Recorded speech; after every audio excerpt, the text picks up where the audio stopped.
Hello everyone, আসসালামু আলাইকুম। Welcome to my page. কেমন আছেন সবাই? তো এখানে আমি 1.5 পাউন্ডের একটি চকলেট কেক ডেকোরেশন করতেছি। তো যাই হোক, এখানে কেকটা আমি ফার্স্ট লেয়ার বোর্ডের উপরে দিয়ে মিল্ক সিরাপ স্প্রেড করে দিয়েছি কেকের উপর। তারপর কেকের লেয়ারে আবার আমি ক্রিম দিলাম। ক্রিম দিয়ে একটু চকলেট গানাশ দিয়ে পুরো কেকে স্প্রেড করে দিয়ে আমি আবার দ্বিতীয় লেয়ারটা দিয়ে দিয়েছি। তো যাই হোক, দ্বিতীয় লেয়ারটা দেওয়ার পর আমি সেমভাবে মিল্ক সিরাপটা পুরো কেকে স্প্রেড করে দিব। তো পুরো কেকে দেওয়ার পর আমি আবার হচ্ছে গিয়ে ক্রিমটা কেকের উপরে ভালোভাবে স্প্রেড করে দিব। ক্রিমটা স্প্রেড করে দেওয়ার পর আমি একটু চকলেট গানাশ দিয়ে দিব আবার। তো গানাশটা দেওয়ার পর সেমভাবে আবার স্প্রেড করে দিয়ে তারপর আমি সর্বশেষ কেকের উপরে তৃতীয় যে লেয়ারটা আছে ওইটা কেকের উপরে দিয়ে দিব। তো কেকের উপরে তৃতীয় লেয়ারটা দিয়ে ভালো করে বসে তারপর আমি এই সেমভাবে আবার কেকের উপরে মিল্ক সিরাপটা দিব। আমি সবসময় কেকের উপরে মিল্ক সিরাপটাই দিই, তাতে করে কেকের টেস্টটা অনেক ভালো আসে। এই জন্য আমি মিল্ক সিরাপটাই দিই।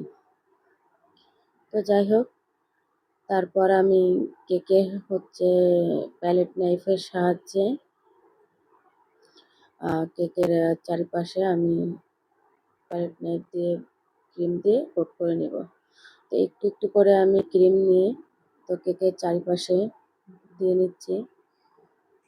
তো আমি এভাবে পুরো কেকটাতে আমি কভার করে নিব ক্রিম দিয়ে।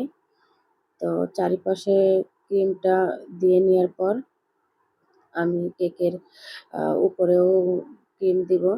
তা দিয়ে আমি এই যে কেকের উপরে ফিনিশিংটা নিয়ে আসতেছি। তো কেকের উপরে ফিনিশিংটা আমার দেওয়া হয়েছে। যাই হোক, কেকের উপরে ফিনিশিংটা দেওয়ার শেষে আমি কেকের উপরে চকলেট গানাশটা দিব। তো চকলেট গানাশটা আসলে কেকের উপরে দিলে কেকটা অনেক ইয়াম্মি হয়, আর কেকটা দেখতেও অনেক ভালো লাগে। তো আমার কাছে মনে হয় চকলেট কেক মানেই চকলেট কেকের উপরে চকলেট গানাশটা দেওয়া আমার পার্সোনালি অনেক ভালো লাগে। যাই হোক, তো আমি কেকের উপরে চকলেট গানাশটা পুরো কেকে স্প্রেড করে দেব। তো দেওয়ার পর আমি কেকের উপরে কিছু ফ্লাওয়ার করে নিব। তো আমি এখানে স্টার নজলের সাহায্যে কিছু ফ্লাওয়ার করে নিচ্ছি। আমি একটু ফাঁকা ফাঁকা করেই ফ্লাওয়ারগুলো দিচ্ছি, কারণ আমি এই কেকের হচ্ছে এই ফ্লাওয়ারের মাঝে মাঝে কিছু চকলেট টপার দিব। তো আমি অফিস স্কুলে chocolate topper and sugar ball দিয়ে নিয়েছি। এটা ছিল আমার কেকের ফাইনাল লুক। কেমন হয়েছে জানাবেন। কারো যদি ভালো লাগে তাহলে ইনবক্স করতে পারেন। ধন্যবাদ সবাই।